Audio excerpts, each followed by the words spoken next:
Hi, Jess. How are you? I'm well. How are you? Good. I'm going to turn it over to you. Tell me a little bit about Makalali and Tia Thunder's efforts with all of the elephants that live here on the property. Okay. So firstly, on this reserve, we have 4 herds. And then we have a couple bulls, I want to say around 7. There's a few bulls that have left the herds. What do you mean when, I was going to say, what do you mean when you mean like herds and bulls? Okay.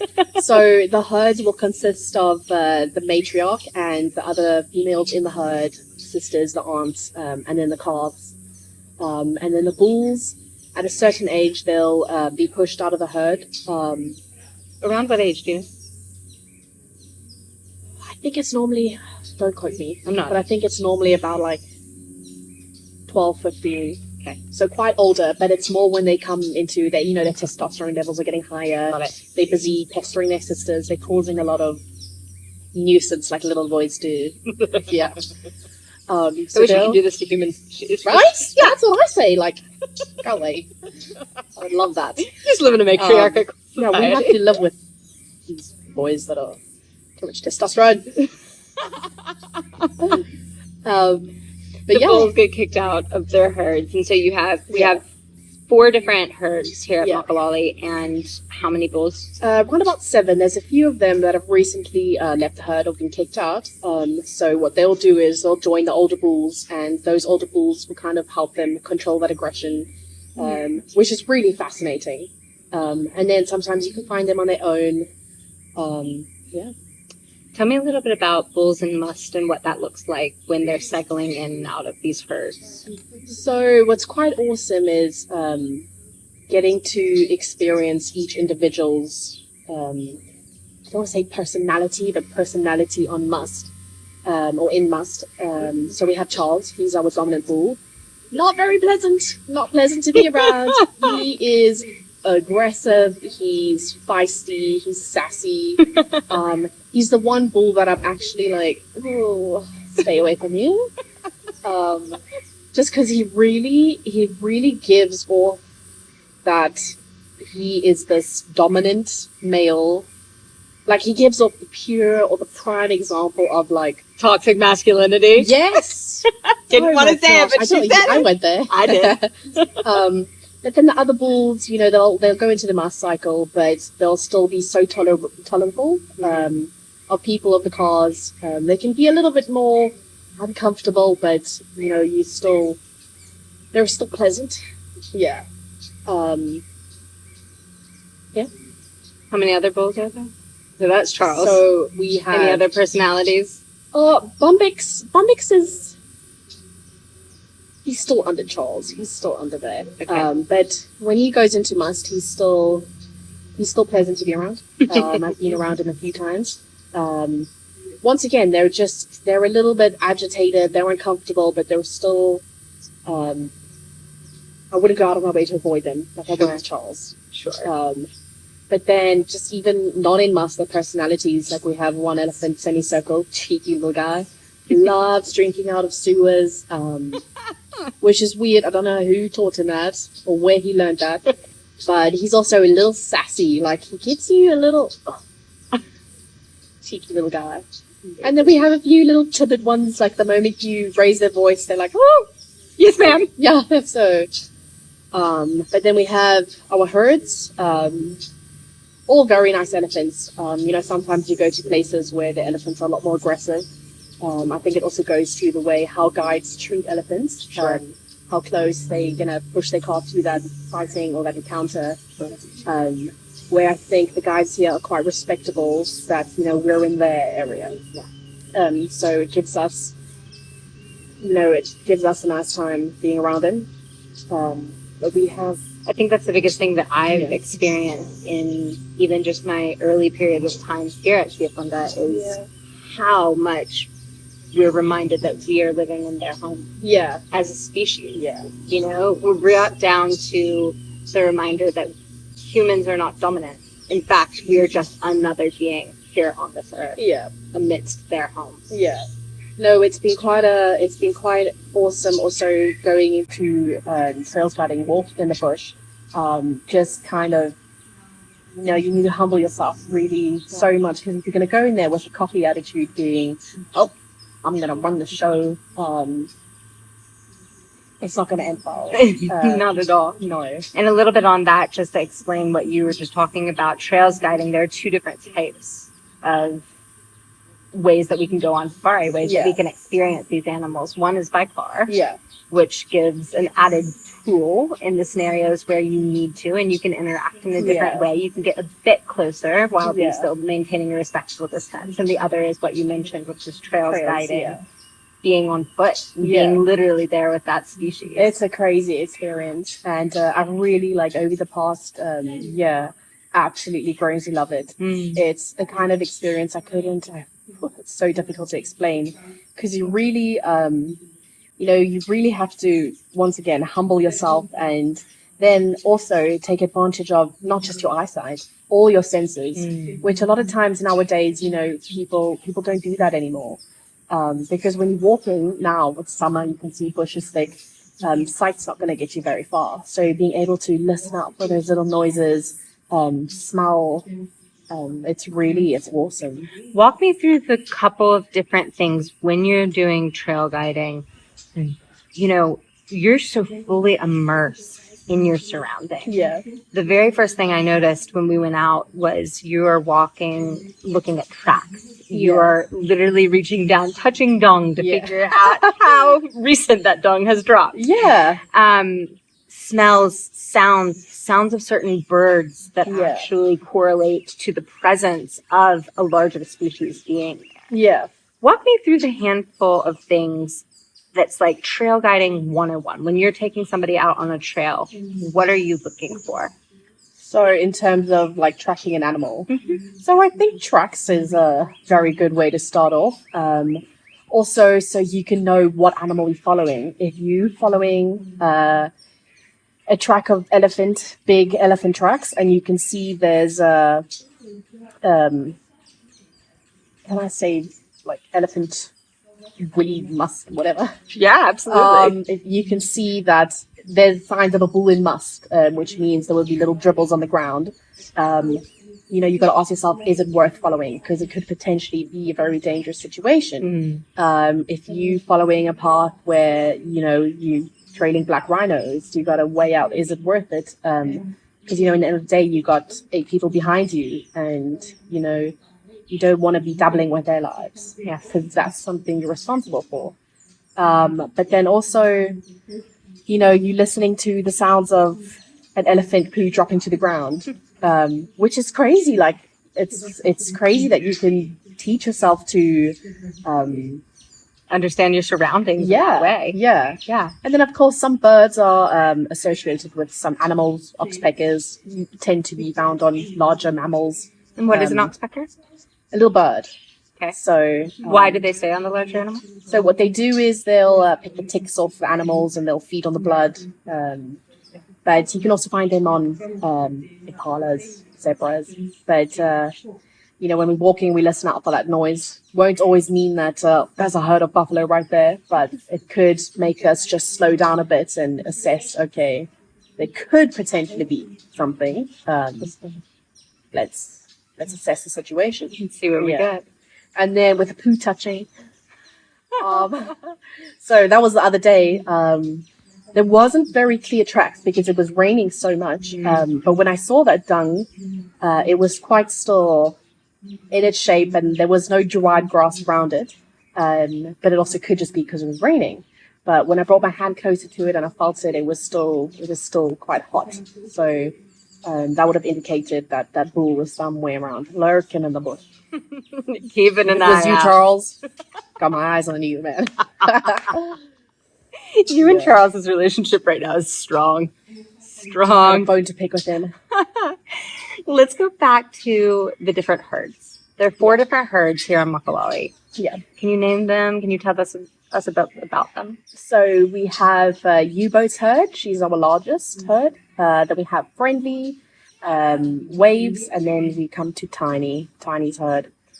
So she's also a little bit sassy, but I can respect that because she's separated herself from another herd, and she's formed her own herd, which consists of just her children at the moment. I think she's sitting with 4 children. And then she's got one little girl inside her herd that she's actually adopted. There was a big relocation a while ago, and I don't know if they must have forgotten this little girl because she's not part of any of the other elephants' herd, and she's actually taking it in as her own, which is fascinating. Good job, Tom. Yeah, but then also because she doesn't have the protection from the other females in the herd, Right. she can be a lot more. She wants her space. If she feels too threatened, she'll make it known. Yeah. She won't hold back on the opportunity to give you a little trumpet or a little chase. Do you know how old Tiny is? I think she's in her 40s. Okay, so she's not 40s, super young. No, she's not super young. Yeah. So sweet. You mentioned relocation of elephants. Yeah. So one of the things about being on a game reserve in South Africa is, Yeah. which is different than many of the country to country in Africa. Botswana, I believe Zambia have completely open borders. Yeah. There are benefits and drawbacks Yeah. to this, as I've understood. Yeah. Let's talk a little bit about what that looks like. Being on a game reserve in South Africa with fences around, what are the benefits of having them? So to keep the animals inside, you don't want animals to be moving around places where people are living. It could cause a really dangerous situation. And you mentioned the other day, even with Botswana, that having migrants that are crossing the border, there are lions. That's actually in Kruger Park. Really? That's Kruger Park. What? Yeah. Oh my Yeah. gosh. Could you explain that a bit? So, in Kruger, so the border's there, Mozambique, Zimbabwe, you can see it from the river, and they'll cross that river filled with crocodiles. Some of them won't survive, some of them do, but that would mean they're in the Kruger. So they would have to move through the Kruger to get out and start a new life in South Africa. But I think they forget that it's a big 5 game reserve. There's lions. Not even just game reserve, but national park. National It's park. completely wild. Yeah. And then these lions will eat them, and then we have man-eating lions. So And when that happens, what do we have to do with species? So that's the unfortunate thing. We would have to then cull that species. Well, not the whole species, but cull that animal. And what is culling? Would mean killing it, yeah. Because if that animal unfortunately has tasted human, it could make a kill again. Because we don't really have much adaptations to survive like just us in this environment. We don't have really big teeth, strong claws, so essentially we're quite an easy target for these animals. So yeah, it's unfortunate. So that's one of the biggest benefits actually to having the fences, is that ultimately it does keep the species safe. It keeps them in their purest-ish form. Yeah. Within the ecosystem and operating within the ecosystem. Yeah. But within that, one of the things that I've learned recently is about how we have to maintain the balance of the ecosystem. Can you talk to me a little bit about what that looks like on a game reserve? So unfortunately, in a natural habitat, say for example with elephants, they need really big home ranges. And if you have an overpopulation of them in a small reserve, it's just going to cause a lot of damage to the environment because, they like pushing down trees, they feed a lot. So you have to kind of control the population that you have, or kind of determine what's the carrying capacity of the reserve to determine how much of the species can we hold. Which is sad because, in the end of the day, we would love to just have animals live freely. But unfortunately, one of the problems we're sitting with nowadays is there's just not enough space for like an animal like elephants. Interesting, because of human development. Exactly. Because we've built too many cities. We've farms. So it's once again, the darker side of things, or as we say, playing God, where you have to control these populations. And, back in the day, culling used to be a very big thing in Kruger Park, where the little 458 round is a lot cheaper than relocating a whole herd. And it was unfortunate because we lost a lot of elephants during that period, also within the ivory trading. And nowadays, luckily, Makalali being really lucky to be involved in this project where our elephants are actually contracepted, which allows us to control the population without, going towards those darker sides of actually just culling a whole herd. Because with elephants being so emotional and so stressed out, if you want to cull an elephant, you have to go from baby to matriarch. You have to take out the entire herd, which is, it's hard on them if you're gonna. Holy cow! Yeah. So with this contraception, it's really been a much better path to take. I believe. Yeah. So when did Siafunda implement elephant contraception? Because Siafunda is the longest running in the world for this particular form of Makalali. Yeah. I see. So Makalali is the longest running program for this elephant contraception. Yeah, in the world, which is crazy to think about. Like, it's really something special that we get to see, or I get to see even. Yeah. When was it implemented? Okay, that's fair. They say it's somewhere in the PDF, but I don't know. It was a while ago. And what have you learned on this contraception? Because there are drawbacks to contraceptions in other animals that we've seen that haven't worked, but it's really worked well in elephant herds here at Makalali. So basically, how does it work? With the contraception, PZP, porcine zona pellucida. I might be saying that wrong. Nice job. But yeah, PZP for short. PZP for the Americans that are watching. PZP, yeah. So what they'll do is the female, she will allow to have her first calf, because I think it's quite important for these animals to learn how to be a mother. I think it can teach them a lot in their life, just to get those motherly instincts. So then what we'll do is a helicopter would fly around, and from there we will actually dart the females that we would want to contracept. And sometimes we find those little darts in the bush. It's quite exciting. And basically what happens is that contraception helps their body form an antibody, which is used to perform or create a layer around their ovaries that will block sperm, which is really cool. So the female still goes into full estrus. She can still mate, but she won't be able to fall pregnant, which is crazy. It's crazy I ever thought of this. And what's quite awesome is there's no reproductive changes in terms of their behavior. Everything is still as it would be normally. Amazing. Yeah. How often does it have to be administered? So every 2 years they will administer it to the females that they're thinking of contracepting. Sometimes, they'll stop her and they'll let her have another calf if, the reserve could handle another calf. Sure.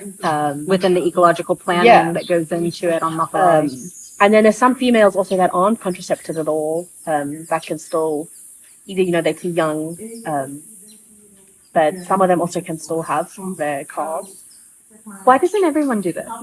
It's also expensive. It's expensive. It's a lot of money. And once again, at the end of the day, a little round is a lot cheaper. It's a lot cheaper. And yeah, so much less humane. Yeah, exactly. A lot of people's, their ethics lie differently. And I'm really fortunate to be part of something like this where people actually, the ethics are to preserve the species. And support it. Yeah. We had an elephant, one of the matriarchs, Queenie, that passed away last year. I think she was the second elephant that was on this contraception for the longest, if I'm not mistaken. But she died of natural causes, old age, which is awesome. So with elephants, when they die of old age, it would usually mean, all of their teeth have been worn out. They don't have really much teeth to use anymore. So with elephants, they get 6 sets of teeth per lifetime, and as Really? yeah. Oh, I didn't know any of it. Oh, it's cool. So as they grow old, those sets come through, and it's usually around 60 where those last sets will kind of just, and most times they will starve to death, which is sad. But all the elephants, the natural nature of this particular species. Yeah. So all the elephants, you'd oftentimes find more along riverine areas where there's soft, lush vegetation for them to feed on. And then there's such sentient beings. I mean, we've talked about this even in this conversation. Yeah.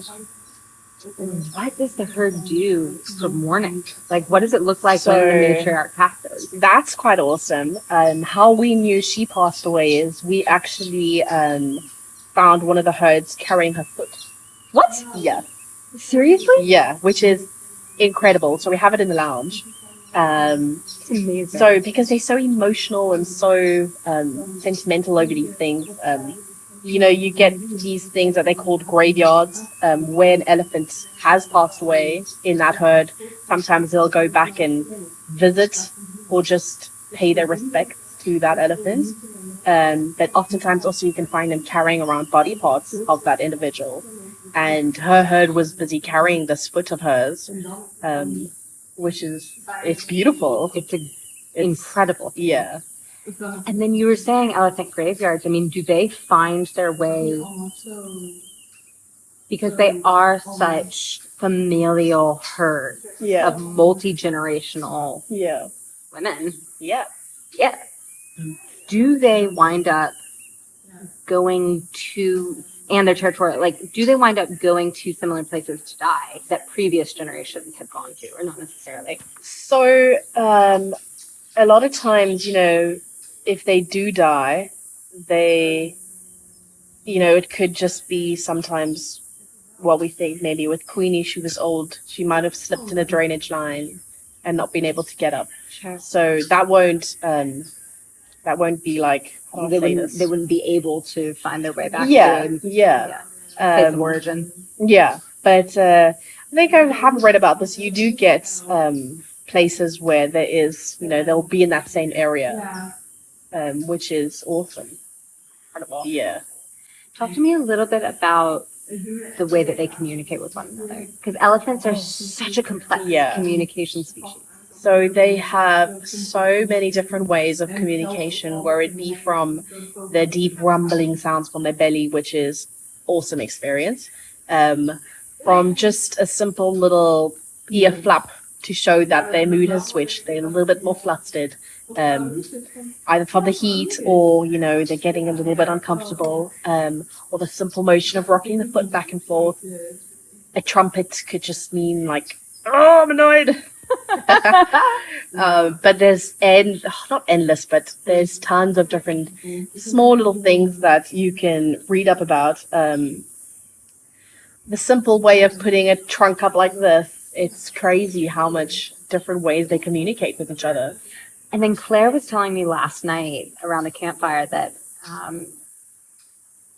there are, let me see if I can explain this correctly, but elephants have more ways of communicating than we as humans can comprehend. Yeah. Tell me why, why? How? So, I think also it's got to do with their brain size compared to their body, if I'm not mistaken. That was it. Yeah. With their temporal lobe being a lot more developed or a lot more larger, one of those, than us. And going on that, actually, there was a study that came out where elephants were actually able to, or they have like names for individuals, but in their own language. Really? Yeah. So that is incredible. And I think, people haven't even reached how do I say this? People haven't even began to understand how much more stuff there is to uncover about these animals. Because, you can always think, oh, I know everything. But how can you? How can you really? Yeah. I mean, when we look at Brazil, I think 98% I'm going to get this number wrong, but somewhere in the 90% of total species that exist on this earth haven't even been discovered. Yeah. Yeah. No, it's crazy. How little we know. Yeah. And, you know, people think, oh, I know everything. No, you don't. No, you don't. There's always so much to learn. And I think if you in this industry and you reach a point where you're like, I know everything, then it's time to leave. Goodbye. Because I don't think in this short lifetime we're ever going to learn everything we can. Yeah. And I think that's one of the beautiful things about Siafunda is just the capacity to continue to learn more every single day. I watch that from the team that's here. I watch that in all of the different efforts that we put towards gathering data and learning more about each of these species in every way that we can so that we can get to understand them a bit better and preserve them. Exactly. With that obviously being one of our main motives, preservation of these animals, because at the end of the day, you know, generations after us, what if they grow up never knowing what a cheetah looks like? Or a rhino. And I think, you know, it's up to us that have chosen to be here to put in that dedication and really make those efforts so it's possible that a couple 100 years down the line, you know, we could still appreciate the beauty in animals that we do have. And I really hope people learn to be more grateful and, you know, have their eyes more opened up to the issues that we do have. Well, not grateful for the issues. Whoa. Rolling it back. Grateful for what we have. Yeah. And yeah, just to be grateful for what we have and, you know, be more aware of the issues that we are facing. Because I think it's the ballet in the world, more money gets donated to that than conservation. Are you serious? Yeah. And I'm like, yeah, ballet's cool, but like, come check a fucking rhino, man. Right. God damn. And do you know how many rhinos are left? In the world? No. I think there's like black rhinos somewhere around about 3,000 we're sitting on. I don't think you could ever know the exact number. Of course not. White rhinos, I think it was 50,000. I could very well be mistaken. But even the northern white rhino, there are only 2 left. Yeah. And they're both female. Oh, shit. So we're done. It's just, yeah. We have efforts that are now to see how they could breed these white rhinos and do certain sperm regeneration based on genetics and DNA. Yeah. But, like, we have no more of those. Yeah. We're done. And it's heartbreaking. It's really heartbreaking. Which is where the importance of having reservations, having places where these animals are protected from human development, from strip malls and, you know, poaching and everything in between. Yeah. No, it's crazy. So with cheetahs is another topic. We'll close here because we're also about to go on a Sunday game drive. Exactly. Thank you for your time. No problem. Thank you. Setting up. Peace.